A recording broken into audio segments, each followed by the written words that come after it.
सो है guys, news buyer. तो सबसे पहले हम लोग बात कर लेते हैं एक बहुत ही शॉकिंग न्यूज के बारे में। एक आदमी जो कि 2 माइनर बच्चियों का बाप है, वो अपने 2 बच्चियों के साथ कुछ ऐसा करता है जो कि बहुत ही डिस्गस्टिंग एंड हॉरिबल है। वो अपने 2 बच्चियों को पिछले 5 साल से कर रहा था। एंड जब वो 2 बच्चियों की माँ को इसके बारे में पता चलता है तो वो अपने हस्बैंड के अगेंस्ट में केस रजिस्टर करने से मना कर देती है। क्यों? Due to fear of society and her husband. होता है ना कि आसपास के लोग, नेबर्स, रिलेटिव्स क्या कहेंगे। बट फिर जयपुर पुलिस बहुत ही बढ़िया काम करते हैं। बेसिकली होता क्या है, वो दोनों बच्चियों के पेट में दर्द होने लगता है, ठीक है, पिछले कुछ दिनों से। जिसके बाद जो माँ है वो हॉस्पिटल ले जाती है। दोनों बच्चियों का बहुत हालत खराब था। एक तो बहुत ज्यादा पेट दर्द हो रहा था एंड ऑल्सो मेंटल स्ट्रेस की वजह से। एंड डॉक्टर के एग्जामिनेशन में रिवील होता है कि वो दोनों बच्चियों के साथ अब्यूज किया गया है। अब क्योंकि माँ केस रजिस्टर नहीं करना चाहती थी, इसलिए जो हॉस्पिटल वाले वो लोकल एनजीओ को बता देते इसके बारे में। इसके बाद जो हॉस्पिटल वाले वो क्या करते, एक लोकल एनजीओ को इसके बारे में बता देते हैं। एंड लोकल एनजीओ देन फिर वो दोनों बच्चियों के माँ के साथ कांटेक्ट करते हैं, उनसे एक सेफ एंड क्वाइट प्लेस में काउंसलिंग करते हैं, पूछताछ करते हैं। एंड तब रिवील होता है कि दोनों बच्चियों के फादर ने उनके साथ ऐसा किया। बट बता दो, जो लोकल एनजीओ है वो काउंसलिंग करने से पहले सेफ प्लेस में पुलिस को इन्फॉर्म किया था एंड पुलिस वालों ने हिडन कैमरा वहां पे लगा दिया था। इसके बाद होना क्या है, जो भी वो 2 बच्चियों ने कहा, माँ ने कहा, वो सब रिकॉर्ड हो गया एंड पुलिस को एविडेंस मिल गया। जिसके बाद पुलिस फिर वो 2 बच्चियों के फादर के अगेंस्ट में केस रजिस्टर करते हैं एंड उसको अरेस्ट कर लेते हैं। और गाइस, नेक्स्ट न्यूज देने से पहले बता दूं, मैंने अपने सेकंड चैनल पर मीम रिएक्शन वीडियो डाल दिया है। मैन विल बी मैन के ऊपर है भाई मीम्स, आप जाके देख सकते हो। लिंक मैंने डिस्क्रिप्शन के सबसे टॉप में दिया हुआ है। और शॉर्ट चैनल को सब्सक्राइब करना मत भूलना। तो चलिए नेक्स्ट अपडेट के बारे में बात करते, जो कि एक वुमेन के बारे में, जिसे देखकर बहुत सारे लोग बोल रहे हैं कि मेरा देश बदल रहा है। आपने गाना तो सुना ही होगा, मेरा देश बदल रहा है। वो एक्चुअल में हो रहा है भाई। एक वुमेन का वीडियो काफी ज्यादा वायरल जा रहा है, जहां वो सिखाती है कि अपने खुद के यूरिन को आंखों में यूज करो, इससे क्या होगा, आपका आंख क्लीन होगा, अकॉर्डिंग टू वायरल वीडियो। ये सो अपने वीडियो में सिखाती है ना कि जो आप सुबह यूरिन करते हो उसको यूज करो, ऐसे ऐसे यूज करो, वो सब कुछ इंस्ट्रक्शन देती है अपने वीडियो में। एंड इस वुमेन को अभी काफी ज्यादा क्रिटिसाइज कर रहे लोग। जैसे एक जन ने लिखा, मेरा एक एनआरआई फ्रेंड जो कि यूके में रहता है, उसने मुझे ये वीडियो भेजा व्हाट्सएप पे with the caption WTF is going on in India. हमारे खुद के लोग कुछ ऐसा करते हैं जिससे इंटरनेशनली हमें शर्मिंदा होना पड़ता है। कांग्रेस केरला भी एक ट्वीट करते इसी वीडियो को शेयर करते हुए, चाइना ने एक 6 mm का स्पाई ड्रोन बनाया जो कि बहुत ही छोटा है, इंसेक्ट की तरह। एंड हम आत्मनिर्भर हो रहे हैं अपना खुद का urine as a eye drops use करके। No more imports, no need to depend on others for urine, way to go. और भी काफी सारे लोग इसको क्रिटिसाइज कर रहे हैं। डॉक्टर्स ने तो वार्निंग भी दिया है, इससे सीवियर हेल्थ रिस्क हो सकता है। तो चलिए नेक्स्ट अपडेट के बारे में बात करते, जो कि KRK के बारे में। तो KRK अपने वीडियो में रोस्ट करते हैं अपूर्वा मुखिजा को। मैं वीडियो दिखा देता हूँ, आप देखिए। एक पोतड़ों की बिगड़ी हुई लड़की है जिसका नाम है अपूर्वा। आप में से बहुत सारे लोग जानते होंगे, बहुत सारे लोग नहीं भी जानते होंगे। आजकल कोई एक शो आ रहा है, मैं तो शोज देखता नहीं हूं, लेकिन उसमें उर्फी जावेद भी है। तो अब अपूर्वा ने कहा है कि रोजाना सुबह उठकर मैं भगवान के सामने जाती हूं पूजा करने, इसलिए नहीं कि भगवान मेरा अच्छा कर दे, भगवान मेरे को ये दे दे या वो दे दे, मैं सिर्फ ये दुआ करती हूं कि उर्फी जावेद मर जाए। मुझे उसकी खटपट नहीं सुननी है, मुझे उसकी उल्टी सुल्टी बातें नहीं सुननी है। आप अंदाजा लगाइए। मैं रोज जाके भगवान से ये दुआ नहीं मांगती कि मैं जिंदा रहूं, मैं दुआ मांगती हूँ कि उर्फी वो मर जाए। मुझे नहीं सुननी उसकी चैंचा पैपे चैंचा। कमाल की लड़की है, कैसी लड़की है कि दुनिया के सामने कह रही है कि ये किसी लड़की के मरने की दुआ मांगती है। अरे मैडम जी, अरे मैडम जी, कुछ तो मर्यादा रखिए, कुछ तो खौफ खाइए यार, हद है भाई। तो चलिए नेक्स्ट अपडेट के बारे में बात करते, जो कि मध्य प्रदेश के चीफ मिनिस्टर मोहन यादव के बारे में। एक स्टेट के वो चीफ मिनिस्टर है, तो ऑफ कोर्स इनका कॉन्वॉय रहता है। तो होता क्या है, जब इनका कॉन्वॉय मध्य प्रदेश के रतलाम के एक पेट्रोल पंप में रुकते हैं डीजल भरने के लिए, तो डीजल की जगह इनके जितने भी गाड़ी थे उसमें पानी भर दिया जाता है। पानी मतलब पूरा पानी नहीं, डीजल में पानी का मिलावट था। इसके बाद सीएम मोहन यादव के कॉन्वॉय के 19 व्हीकल्स को टो करके ले जाना पड़ा, क्योंकि वो कार चलना ही बंद हो गया। इसके बाद होना क्या है, वो पेट्रोल पंप को सील कर दिया गया ओवर फ्यूल कंटामिनेशन। तो चलिए नेक्स्ट अपडेट के बारे में बात करते, जो कि कुणाल कामरा वर्सेस दिल्ली की चीफ मिनिस्टर रेखा गुप्ता के बारे में। जैसे कि मैं आपको ऑलरेडी कल के वीडियो में दिखा चुका हूँ, दिल्ली की चीफ मिनिस्टर रेखा गुप्ता को जब एक इंटरव्यू में पूछा गया कि अगर कुणाल कामरा दिल्ली आना चाहते हैं, अपना स्टैंड अप कॉमेडी परफॉर्म करना चाहते हैं, जिसमें वो prime minister Narendra Modi and बाकी लोगों के ऊपर जोक्स मारेंगे, तो इस पर आप क्या कहेंगे, क्या सलाह देंगे, क्या उन्हें परफॉर्म करना चाहिए दिल्ली में? तो उसके रिस्पॉन्स में रेखा गुप्ता कही थी अपने रिस्क पे आना। इतना तो मैं कल दिखा चुका हूँ, तो इसके ऊपर रिएक्ट करे कुणाल कामरा। वो उसी इंटरव्यू के क्लिप को रीट्वीट करते हुए लिखे, spoke like a true ABVP कार्यकर्ता while having the opportunity to speak as a dignified chief minister. फिर वो एक और ट्वीट करते हैं, अपने रिस्क पे आना should be a tag line for Delhi tourism.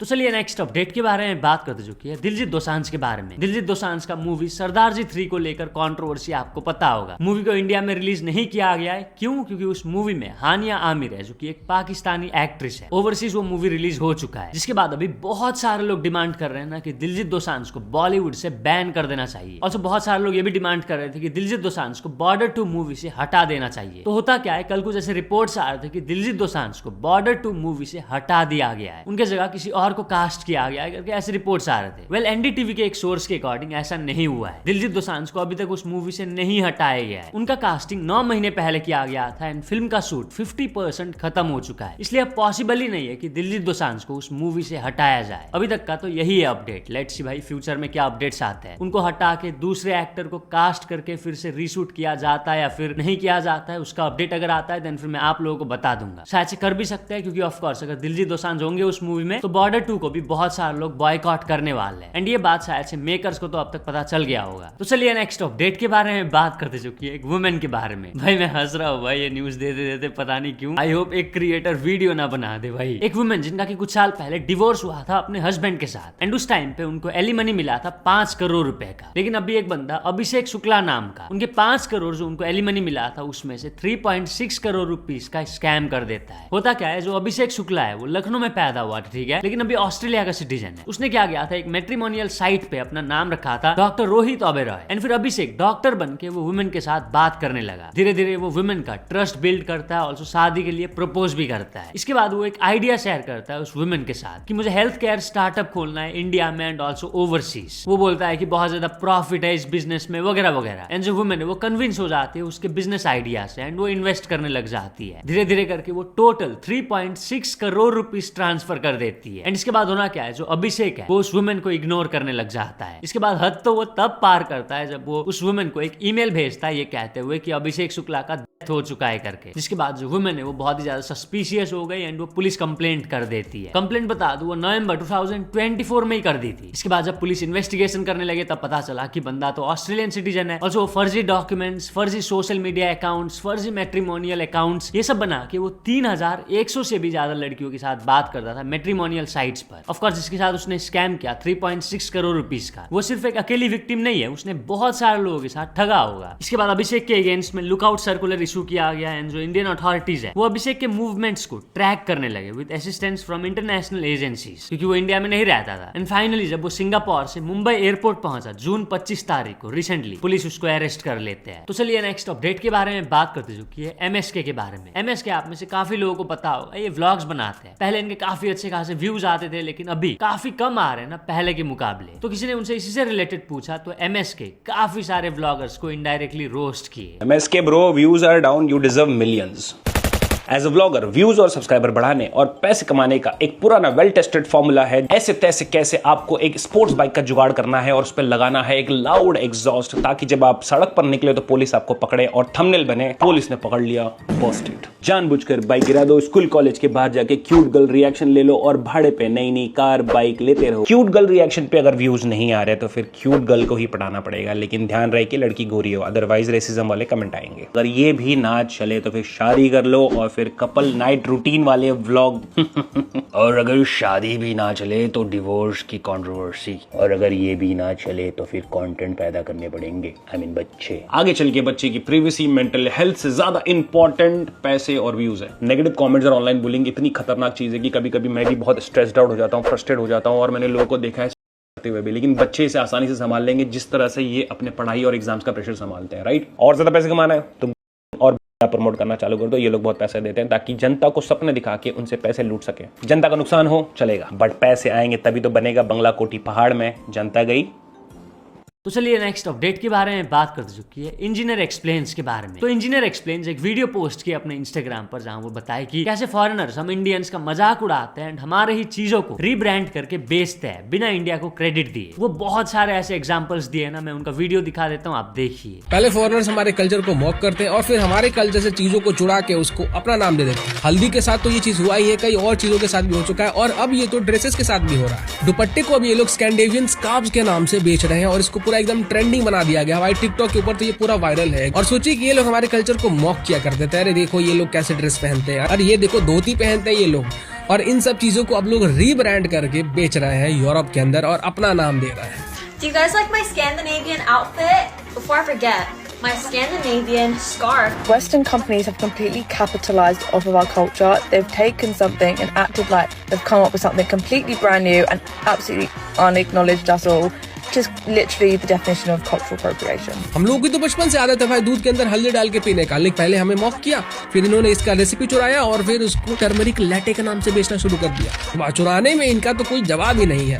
हमारे देश से सोना चुराना हो, हमारा इकोनॉमी से बिलियंस ऑफ डॉलर चुरा के ले जाना हो, अपने म्यूजियम के अंदर रखना हो, या फिर हमारे कल्चर से चीजें चुराना हो और फिर उसको रिब्रांड करके अपना नाम दे देना। अब बिंदी की बात कर लो, मेहंदी की बात कर लो, कुर्ती की बात कर लो, चोरी करने में ये लोग कहीं पे भी नहीं थकते। तो चलिए नेक्स्ट अपडेट के बारे में बात कर चुकी है रैंडम सेना के बारे में। तो रैंडम सेना रिएक्ट करे अपने एक बहुत ही कंट्रोवर्शियल ट्वीट के ऊपर। होता क्या है, कल वो एक ट्वीट करते लिखते हुए, यादव भी हमारे, ब्राह्मण भी हमारे, चमार भी हमारे, जाट भी हमारे, गुज्जर भी हमारे और तेली भी हमारे, भूमिहार भी हमारे और बनिया भी हमारे, और इनको अलग करने वाले हमसे जी मरवाने के लिए हमारे घर पधारे। जिसके नीचे कमेंट में एक बंदा रैंडम सेना का एक बहुत ही कंट्रोवर्शियल ट्वीट का स्क्रीनशॉट शेयर करता है। कुछ महीने पहले जब इलेक्शन हुए थे उत्तर प्रदेश में, अयोध्या में, आपको पता होगा बीजेपी हार गई थी। इसके बाद जो रैंडम सेना है वो एक ट्वीट किए थे लिखते हुए, अयोध्या के हिंदू तो सच में निकले। इसी स्क्रीनशॉट को शेयर करते हुए रैंडम सेना के ट्वीट का वो बंदा रिप्लाई करता है, फिर मेरे हिंदू भाइयों को गाली क्यों दी? जिसका फिर रैंडम सेना रिप्लाई करते हैं, क्योंकि उन्होंने तेरी मस्जिद तोड़ के मंदिर बना दिया। तो चलिए नेक्स्ट अपडेट के बारे में बात कर चुकी है यूपीआई पेमेंट से रिलेटेड गुड न्यूज के बारे में। बहुत सारे लोग आपको पता होगा यूपीआई के थ्रू पेमेंट्स करते हैं आजकल ज्यादा करके, कैश तो बहुत कम ही लोग यूज करते हैं, लेकिन कई बार यूजर्स को कुछ दिक्कतों का सामना करना पड़ता है जब यूपीआई पेमेंट्स करते हैं। जैसे कभी कभी ट्रांजेक्शन फेल हो जाता है, आपका पैसा कट जाता है, तो पैसे रिफंड होने में 7-8 दिन लग जाते हैं, ऊपर से टेंशन अलग कि पैसे आएंगे कि नहीं। तो ये चीज अब ठीक होने वाला है, और जो और भी कुछ दिक्कतें जो यूजर्स फेस करते थे उनमें से कुछ ठीक होने वाले हैं। इसी के बारे में बताते हुए क्रिएटर वीडियो पोस्ट किए, मैं दिखा देता हूँ, आप देखिए। यूपीआई, गूगल पे या फोन पे से पेमेंट करते हो तो बहुत ही इंपॉर्टेंट इन्फॉर्मेशन आप लोगों के लिए। अक्सर क्या हो जाता था कि जब भी आप लोग इसमें से किसी में भी पेमेंट करते थे और पेमेंट अगर फेल हो जाता था तो आपको बोला जाता था कि 7 से 8 दिन के अंदर आपके वापस क्रेडिट हो जाएगा। एंग्जाइटी हो जाती थी, स्ट्रेस हो जाती थी, बहुत बार आप बैंक से अप्रोच करते थे तो भी आपको हेल्प नहीं मिलती थी। तो अब NPCI, national payment corporation of India ने आप लोगों के लिए एक ताबड़तोड़ सोल्यूशन निकाला है। आज से कुछ टाइम पहले इन्होंने गूगल पे, फोन पे, पेटीएम इन सबको कहा था अपने सर्वर को मेंटेन कर लो, बिकॉज सिंपल सी चीज है। पहली चीज, हमें स्पीड ऑफ ट्रांजैक्शन बढ़ाने हैं। पहले अगर 30 सेकंड लगता था तो अब सिर्फ 10 से 15 सेकंड लगेगा। दूसरी चीज, इनको कहा गया कि भाई अगर फेल्ड पेमेंट होता है तो इंस्टेंट आपको पैसे वापस मिलेंगे। जी हाँ, इंस्टेंट पैसे मिलेंगे, 7-8 दिन वेट करने की जरूरत नहीं है। एनसीपीआई ने ये चीज क्लियरली कह दी है, एनपीसीआई ने क्लियरली ये चीज कह दी। इतना ही नहीं, ये रूल आ रहा है 15 जुलाई से, और सबसे इंटरेस्टिंग चीज है कि अगर आप पुराने पेमेंट्स भी ऐसे जो आपने किसी गलत आईडी पे भेज दिए हैं और बैंक आपको रिस्पॉन्ड नहीं करा, तो भाई अब आप उसके प्रोसेस भी चालू कर सकते हैं, बिकॉज बैंक्स को गाइडलाइंस दे दिया जा चुका है। एक्चुअली चार्जबैक जो चीज होती है उसमें भी ये चीज काम आई है। तो बेसिकली आपके पेमेंट फास्टर होंगे। दूसरा, अगर गलत पेमेंट हो जाता है तो आप अपने बैंक को कॉल करके उसको वापस क्लेम बैक कर सकते हैं। एंड तीसरा, अगर आप गलती से किसी बहुत फेमस चाय वाले या आपके किसी बिलियनर दोस्त को गलती से पैसा ट्रांसफर कर लो और उसको वापस लेना चाहते हो तो आपको सिंपल से बैंक को कॉल करना और वापस मिल जाएगा। तो चलिए नेक्स्ट अपडेट के बारे में बात करते चुकी है बेंगलुरु में चल रहे एक नए स्कैम के बारे में। आई थिंक ये बाकी स्टेट्स की सिटीज में भी हो रहा है, वो पता नहीं, बट एक वुमेन जो कि बेंगलुरु में जॉब करती है वो इस स्कैम के बारे में बताई। एंड ये स्कैम होता है बेंगलुरु के स्ट्रीट में। एंड जो वुमेन इसके बारे में बताई, उनके साथ ये स्कैम 2-3 बार करने की कोशिश किए थे कुछ लोग। Hello guys, quick heads up. There is a scam going on in the streets of Bengaluru and it has happened to me not once, not twice, but 3 times. So I was waiting for an auto outside my office area. Then 3 people walked up to me, a woman, a man and a child. Then the woman asked me, "Madam, do you know Hindi?" And as soon as I said yes, they started narrating the story. that we came here from a slum in Mumbai. Someone called us for work in Bengaluru and ditched us. And now we don't have money for food and to go back to our city. Can you help us with rupees 2000? I mean, the way they narrated, you would almost believe it. But something just felt fishy, so I walked away. And guess what? The same thing happened to me again just 2 weeks ago. The same story, but 3 different people. So guys, please stay alert. Don't fall for this scam. तो चलिए next update के बारे में बात करते चुकी है actress Shefali Jariwala के बारे में। तो इनसे रिलेटेड कल न्यूज आया कि शी पास्ड अवे। रिपोर्ट्स के अकॉर्डिंग कार्डियक अरेस्ट की वजह से इनका डेथ हुआ है। बता दूं ये सिर्फ 42 इयर्स की थी। मैं भी ज्यादा क्या बोल सकता हूँ, मे हर सोल रेस्ट इन पीस। तो चलिए नेक्स्ट अपडेट के बारे में बात करते चुकी है एक ट्विटर यूजर DRX कृष्णा के बारे में। तो इनको कल फतेहगढ़ पुलिस अरेस्ट कर लेते हैं अपने ट्विटर में जातिवादी आपत्तिजनक टिप्पणी करने के संबंध में। वो अपने ट्वीट्स के थ्रू ब्राह्मण समाज को गालियां वगैरह दे रहे थे। इसके बाद होना क्या है, बहुत सारे लोग ट्विटर पे कृष्ण यादव को अरेस्ट करने का डिमांड करने लगे एंड इसके बाद फतेहगढ़ पुलिस उनको अरेस्ट कर लेते हैं। तो चलिए नेक्स्ट अपडेट के बारे में बात करते चुकी है जैन सैफी के बारे में। तो जैन सैफी परेशान हो गए एक इंस्टाग्राम ट्रेंड से। कौन सा ट्रेंड आप देखिए। बहन का घर पर मारूं। तो चलिए नेक्स्ट अपडेट के बारे में बात करते चुकी है हैदराबाद के एक कपल के बारे में जो एक मोबाइल ऐप में एक्ट्स का लाइव स्ट्रीमिंग करते थे मास्क वगैरह पहन के और वो वीडियो को रिकॉर्ड भी करते थे। लाइव स्ट्रीम करने के उनको 2000 रुपए मिलता था एंड रिकॉर्डेड वीडियो किसी को सेंड करने का उनको 500 रुपए मिलता था। इसके बारे में पुलिस को एक टिप मिलता है कि ऐसा ऐसा इस जगह से एक कपल ऐसे ऐसे वीडियोस रिकॉर्ड करते हैं, लाइव स्ट्रीम करते हैं एंड जैसे पता चलता है वो जाके दोनों को अरेस्ट कर लेते हैं। उनका जितना भी लाइव स्ट्रीमिंग का सेटअप वगैरह था, कैमरा माइक वगैरह, वो सब कुछ वो सीज कर देते हैं। तो चलिए नेक्स्ट अपडेट के बारे में बात कर चुकी है मेटा के बारे में। तो व्हाट्सएप में एक न्यू फीचर आया है, अभी सिर्फ यूएसए के यूजर्स के लिए है बट धीरे धीरे करके इंडिया में भी आ जाएगा। फीचर ऐसा है, मैं एक्सप्लेन कर देता हूँ। कई बार आप बहुत ज्यादा बिजी होते हो है ना एंड कुछ इंपॉर्टेंट मैसेजेस आते रहते बहुत सारे मैसेजेस आते हैं, या फिर आपका अपने गर्लफ्रेंड के साथ झगड़ा हो गया। झगड़े के बाद क्या होता है भाई, 100 से ज्यादा मैसेजेस तो आते ही है। तो उन मैसेजेस को ये न्यू फीचर समराइज कर देगा एआई के थ्रू। आपको करना कुछ नहीं है, बस अनरीड मैसेज पे टैप करना है। इसके बाद जो 100 मैसेजेस है उसको समराइज करके एकदम शॉर्ट में समझा देगा एआई। यही है न्यू फीचर, है ना हेल्पफुल। सब्सक्राइब कर दो यार, इतने अच्छे अच्छे इन्फॉर्मेशन मैं देता हूँ। तो बस आज के बस इतने अपडेट्स थे। अगर तो वीडियो पसंद आया तो लाइक जरूर कर देना। मिलते हैं अपने नेक्स्ट वीडियो में।